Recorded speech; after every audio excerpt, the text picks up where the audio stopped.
Sveiki, kažkada tai pristačiau monstrų matematikos prototipą, tačiau nuo to laiko labai daug kas pasikeitė. Bene labiausiai pasikeitė monstrų matematikos veidas, kuriam šiuos mielus monstriukus ir dizainą sukūrė menininkė Laimutė Varkalaitė. Taip pat pasikeitė žaidimo logika, taškų skaičiavimas ir daug kitų dalykų. Taigi prisimenam, apie ką šitas žaidimas. Šitas žaidimas yra skirtas mokytis atlikti įvairias matematinės operacijas, tokias kaip daugybė, dalybė, sudėtis ir atimtis. Jisai skirtas pradinių klasių mokiniams. Taigi pradedam žaidimą. Pradžioje vyriausiasis monstras paprašo mokinio pagalbos ir jeigu mokinys išspręs visas užduotis, jis taps monstrų draugijos nariu. Taigi pamėginame tapti monstrų draugijos nariu. Reikia atsakyti iš viso į 5 klausimus. Ir pamėginam juos atsakyti.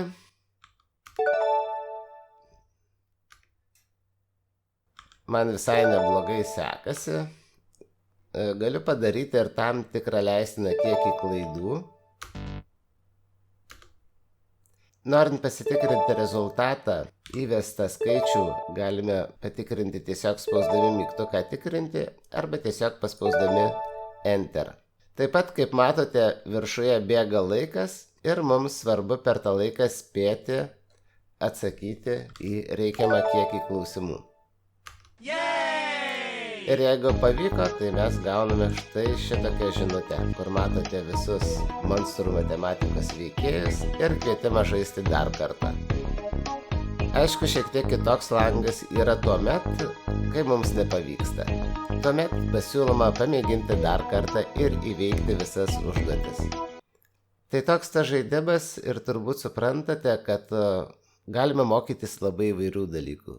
Sakykime, sudėti iki 10, sudėti iki 20, sudėti iki 50, iki 100, iki 1000 ir taip toliau. Dėl to nusprendžiau suteikti galimybę patiems pasidaryti tokį žaidimą, kokio tuo metu reikia. Taigi, nueisiu dabar į uždavinio kūrimo aplinką. Štai čia matote tą aplinką. Pradėsime nuo tuščio lapo. Ir pačioje pradžioje mes paimsime, įvesime užduoties pavadinimą. Sakykime, mokysime sudėti iki 20.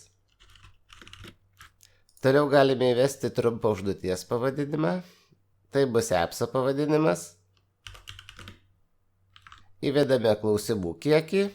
Pasitikrinimui mums užteks 5 klausimų. Pažymime, ar reikia muzikos.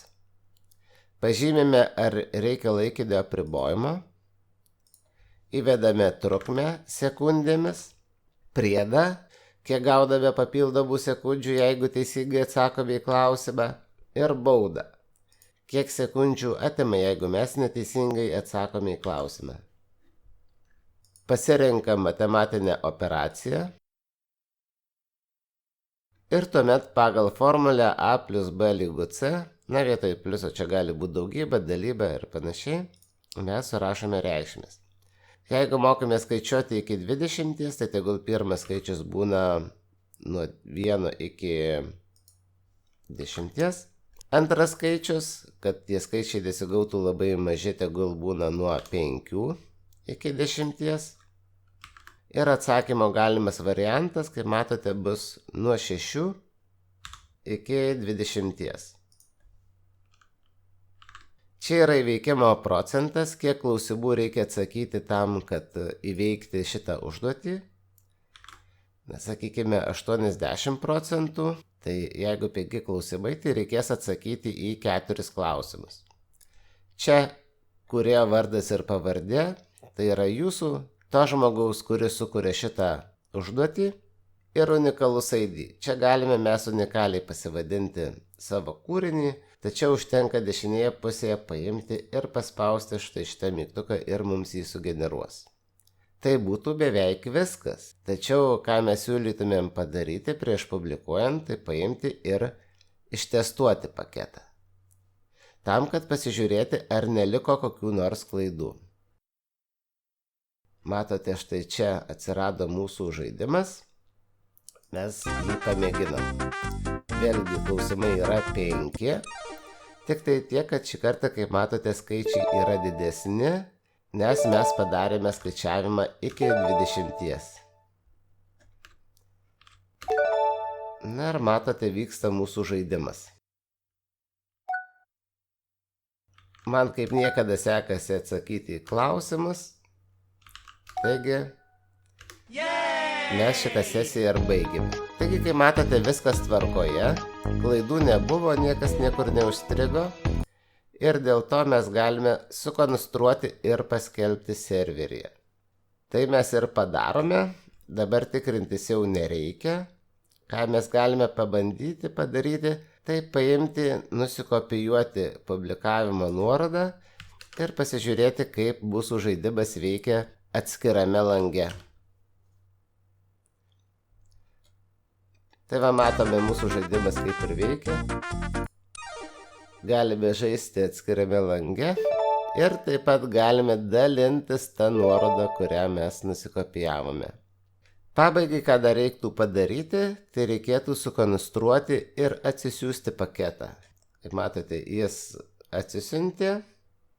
Ir kai mes sukonstruojame paketą, tai tuomet kitą kartą, kai norime šiek tiek modifikuoti mūsų užduotį, mes galime paimti, įsikelti šitą paketą